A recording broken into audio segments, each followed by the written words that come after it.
Hello there folks, Kirk and Jason here with Kirk Giordano Plastering. Today we got something new for you guys. I'm going to explain and show how we use this new product, ChemSet. Now ChemSet is designed for heat, soundproofing, fireproofing, great for chimneys by the way, and it's similar to Structilite interior, meaning it's got great properties as far as soundproofing, fire ratios. They use a lot of Structilite in hospitals and schools to be code compliant.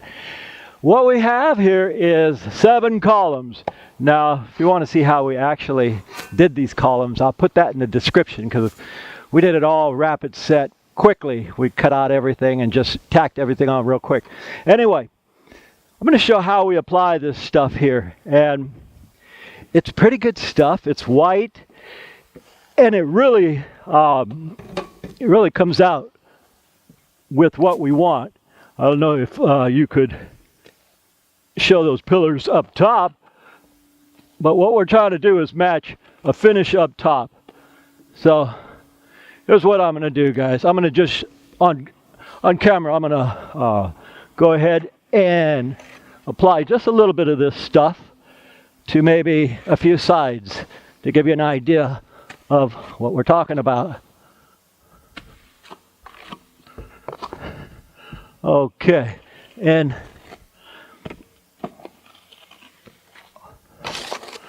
note, I put corners on this so that I'm not having to build my own corners. That's huge right there, guys. I've shown a lot of videos where I've built the corners themselves, but this is not one of those. So what we want to do is we set the corners, and in the description I'll put the video where we actually lat these so that you can see how to set these corners, because guys, it does make a difference as far as making time. Now Jay, this camera won't show this side.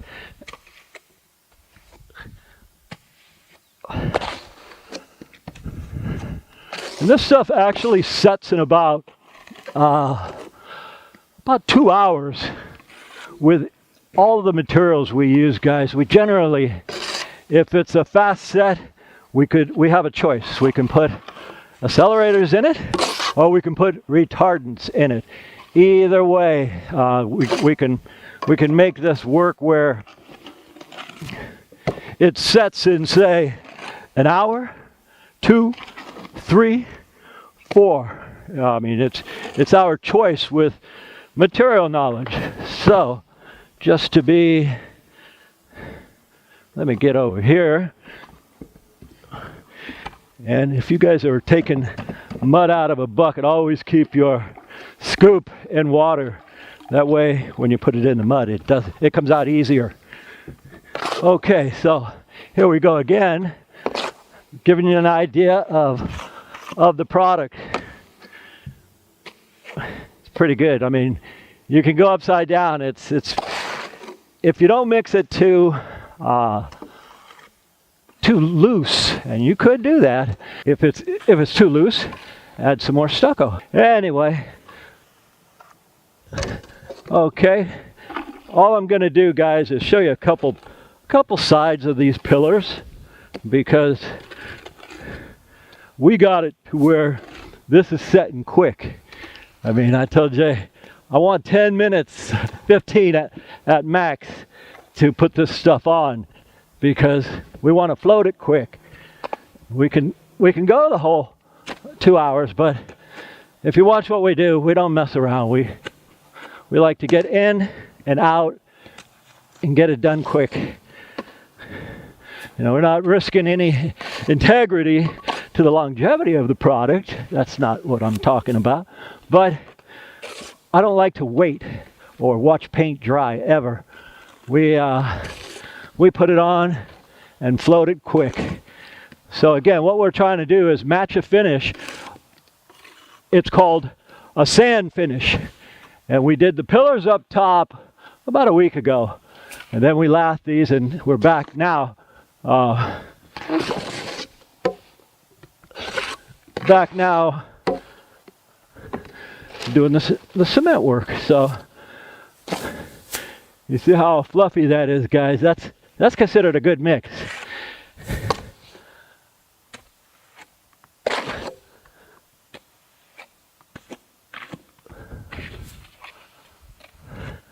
Remember I said earlier, we have the guides. These corners are guides, so we could take our trowel, just turn our head and make that perfect, guys. Let me get one more trowel full.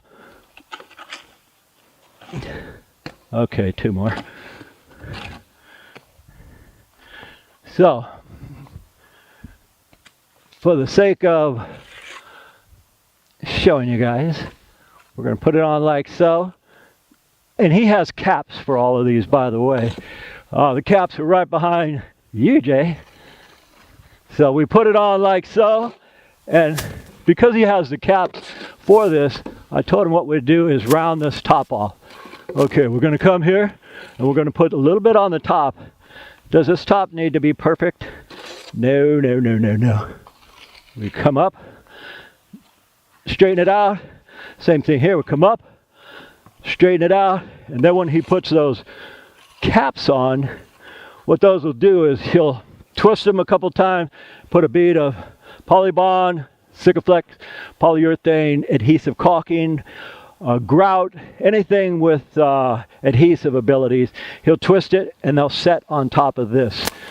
But what we're going to do is Jay's going to put that camera down and he's going to help me spread these. And when it comes time to floating them, to bringing out the sand, I'll show you what a beautiful finish it is. A bit more about the bags we're using, guys. It's Chemset Building Products. And they call it Ekoplast 50. It's thermal insulated plaster, and there's a reason I want to use it on these pillars, because the guy says, hey, we get a lot of heat here. Not that any of the cements we use or apply won't help that, but this one in particular, they did a torch test on it and went up to 1,000 degrees, and the inside area didn't go but about 80 degrees. In other words, it's rated even stronger and higher for soundproofing and fireproofing than, say, Structolite, which has been used for hundreds of years inside houses, inside hospitals and schools. So we're going to get out of here, but I'm going to show you a sample also of this, because I did it yesterday. I did the sample because I wanted to find out how well you could steel trowel it and float it. And yeah, I've used it a couple times, but for different purposes. Here's what it is, guys. It's white, kind of like Hansen's Lehigh cement. That's white too, but this is far from the same product. Anyway, that's a float finish, right? We use a float to bring the sand or aggregate out, so we call this a sand finish. And this is, we take the float and we pull it across. This will match the pillars up top. Because I use a finished product there because I only wanted to go at 1/8 thick. Here, you can apply this 1 inch thick, let it set, apply another inch on it. Why do you need that much? You don't, but you can do that. Minimum about 3/8 of an inch. This area here, I just steel troweled it. I took my trowel, wet it, and pulled it across. Because guys, you could only sand or trowel down sand so smooth. It's not like interior plaster where it doesn't have any sand. You can get that like glass, not exterior stuccos. You cannot make that look like glass, no matter if you have how strong your arm is. It can't be done because you can only trowel down sand so much. Right, guys, I'll show you with just these three right here. The next phase is, by the way, the owner originally said, Kirk, you know, it gets really hot out here. And I'm thinking, I know, it's about 100 right now. And Jay put some accelerator in here. And as I'm applying it, I'm thinking, there's a lot of accelerator in here. But since this is a little gluey, you actually spray it on the wall, trowel it on the wall, you wait until it sets. And then you wet your tools, guys. Always wet your tools. Say like, I'm going to wet this trowel right now. And what I'm going to do is come here and square it off. Any excess I'm going to put there. Now I'm going to wet it again. I'm going to come here And I'm using my guides, these corners. I'm just running my trowel from this corner to this corner. And usually when you have corner aid on it, it's a real drag to try to not expose that corner when you're doing the float. And that takes some serious time in, but nothing we can't handle. I'll show it to you in a sec. Okay, I almost got this where I want it. And yeah, it's whether or not, if it was a little too loose right now, I'd still work it. If it's setting too fast, I'd still work it. I just improvise and use the trowel either which way. Okay, the very top right here, they're going to put that cap on there. So I want it to be somewhat straight. And here, I'm going to take it like this, straighten it out, and my trowel is dry. My float is dry, and so what it's doing is it's dragging the mud. Anytime we do a float finish, guys, you have to keep tapping the float into the water to get all of the aggregate out. It doesn't matter what kind of stucco you're using, what kind of interior plaster you're using. It will fill up and accumulate, then you have to tap it out. So what I want to do is keep a wet trowel. If this trowel was dried, so it's in the sun and it dries out, I won't be able to do what I'm about to do. So I'm going to take it down, clean it, dry it, or wet it, and now take it that way, pull it back down, and this only works if the trowel is wet, guys. So that's basically what we want right there. And if it's a little uneven right now, that's okay, because I still have to float everything. I'll show you what floating means, guys. Let me clean this trowel. You guys always clean your tools after you use it, whatever cementitious or acrylic you're putting on. Clean it. Just use the water bucket and get all that stuff off. All right, I'll show you something. This is kind of, takes a little bit of practice, but you have to get all your stucco off of here. When I was way back when, I had a cap and a tennis racket on that cap, and I kind of connected it to it, and I would just tap it like this. So all the excess mud from here would go through the tennis racket that was tied on the cap of the bucket. It had a top, and I just tap it like this. Man, that works so well. Okay, so to show you an example of here to here, what you're going to do is float it, and I can feel right now that it's setting. It's setting. We want it to set. So what I'm doing is I'm bringing the sand out, the aggregate, and you see that corner right there. You could zoom in right there. That's the hardest part in doing stucco work, to try to cover that corner, because even though they're going to paint these, you don't really want all your corner aid showing. So you cover your holes up. If you find a hole, just add some extra stucco in it, cover it, and now this is full. If I had that lid I made many years ago, I'd just tap it right here and it wouldn't bend the float. As is, I've got to tap it out on the inner bucket. That doesn't really get all the stuff off. If I had like a picket fence, you slam it on a picket fence and all the stucco comes off here. That's what we really want. But we'll improvise and do that. Okay, I'm going to tap this lightly on the top. If you tap it too hard, what happens? You destroy the float. Okay, let me go over it one more time with more water. So what I want is, I want to match those pillars up top, and I want to get the finish, or the aggregate, this is 1620, to be exactly with what I put up there. And that was a finish coat product. So there we go. I'm looking at it, trying to judge it just right, get all the humps and bumps out of there, plus leave the sand finish, guys. That's what this is all about. That's why one of the reasons I chose this material was because it had the perfect sand. Another one was, he said, Kirk, the heat up here is excruciating, so will it work? And I thought, man, later on, I've explained the heat test they did to this. I mean, you could use this in the hottest places in the world. What do we got? Saudi Arabia, 140. You put a torch on it, this side will heat up. You put it to 1,000 degrees. We don't get weather 1,000 degrees. Maybe on Mars, it won't even affect the other side. That's how good of insulation this stuff is. So I thought, well, we'll kill two birds with one stone. We'll give them the finish, and we'll put a heat-resistant stucco on it. And me personally, I'm just thinking match the texture that we did up top, because he wanted a sand finish. So as we do the sand finish, guys, any of you plasters watching, you all know that you got to keep that float. This is the float. You got to keep it wet and clean. So that's wet and clean. So now right there, it's full. I can feel it being full because it's starting to drag. And as it starts to drag, it won't make the finish pretty anymore. It'll start to get ugly. So I'm gonna wet this one last time.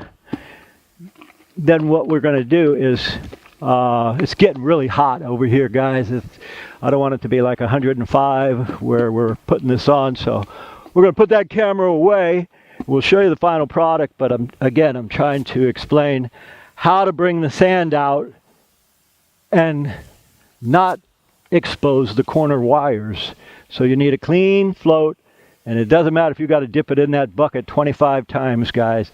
Dip it in there as many times as necessary to keep that sponge clean. Otherwise, as you put it on, it'll drag.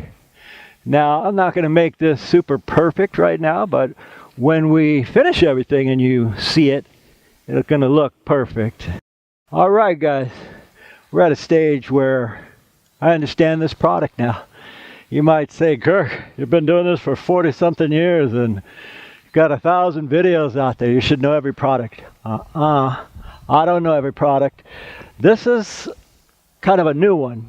And I'll tell you what, they got a winner here. This ChemSet, this stuff here, if I had a house, I would do the whole house in this, especially if it's in a warm area, because the heat won't go through it. It's sound deadening. It doesn't have lye, which, I mean, I could have short sleeves on right now. Because there's no lye in here, it won't bleach the wood. It won't turn it black. It won't burn my skin. This is a great product. Anyway, I'm going to show you where we're at right now. Jay and I spent about an hour and a half off camera now, just finishing this up to use all the material we got. Now we're going to float it. We got 2 hours to play with this stuff. I could take lunch for a half hour, 40 minutes, and come back and still make this work. You see the house there?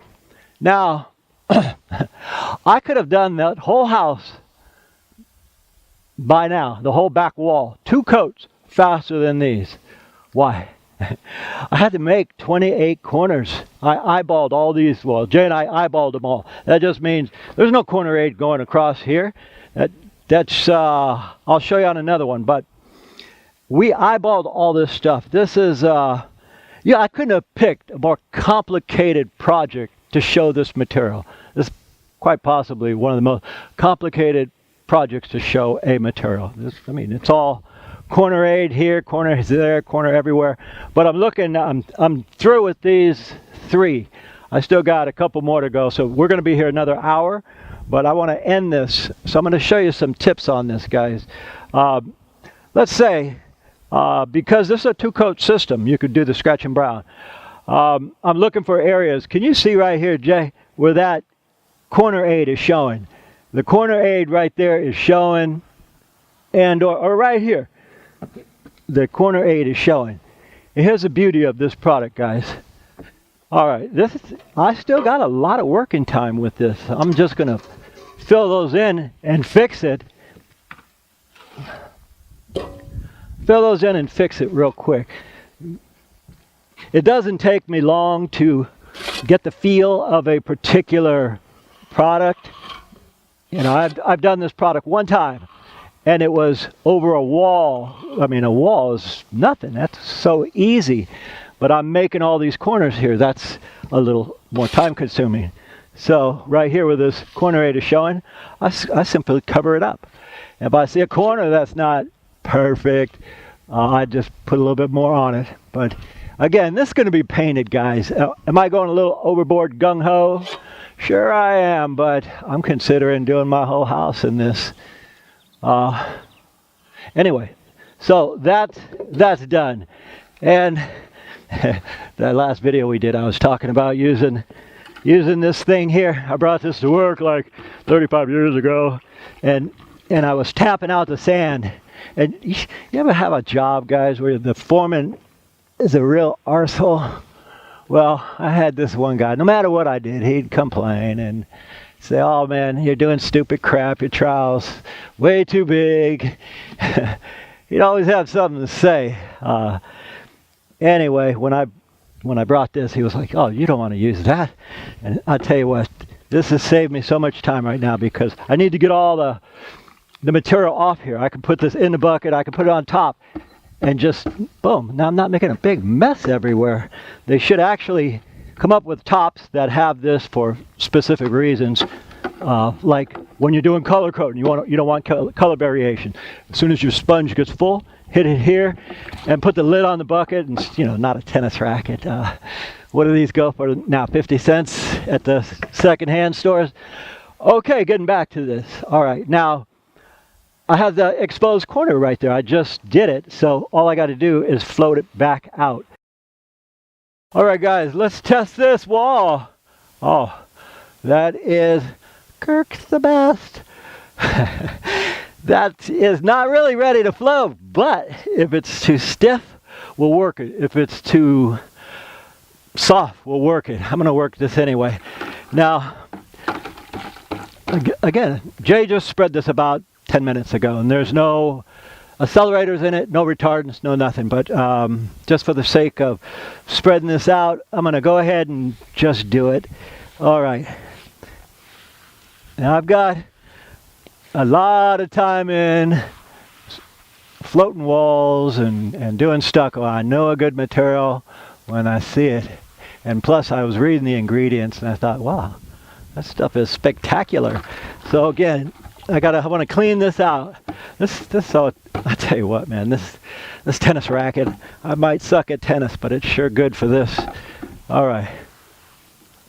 So all I'm doing now is I'm using the float, and I'm using it the full float. That way, the wall's not Humpty Dumpty. It's just takes a little practice. Put that whole float on it, like so, and go up.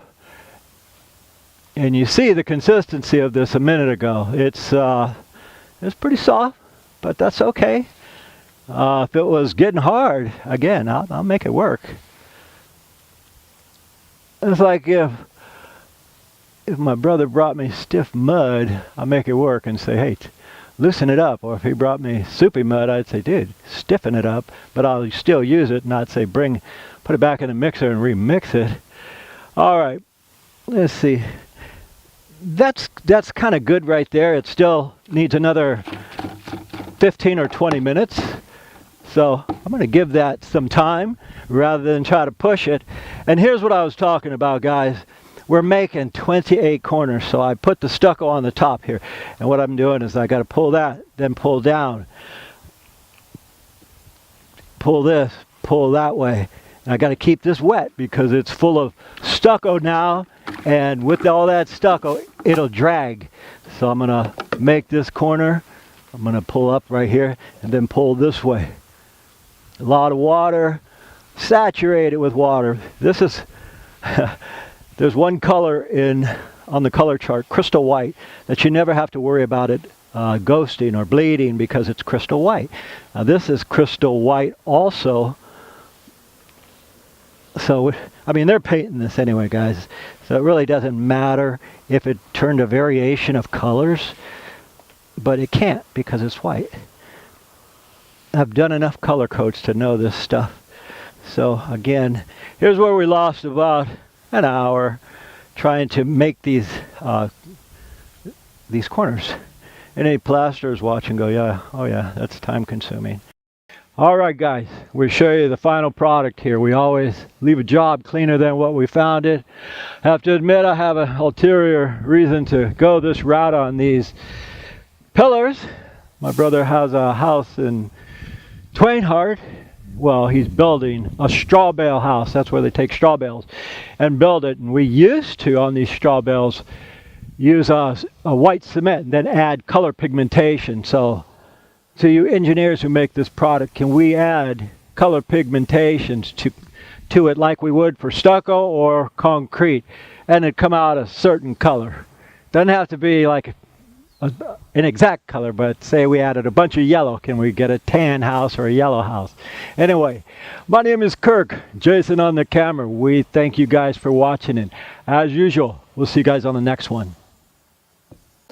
Alright folks, we've reached the end of another video. As always, we thank you for watching. If you enjoy what we're putting out for you guys, please like and subscribe to keep supporting us. And as usual, from the entire Giordano family, we'll see you on the next one.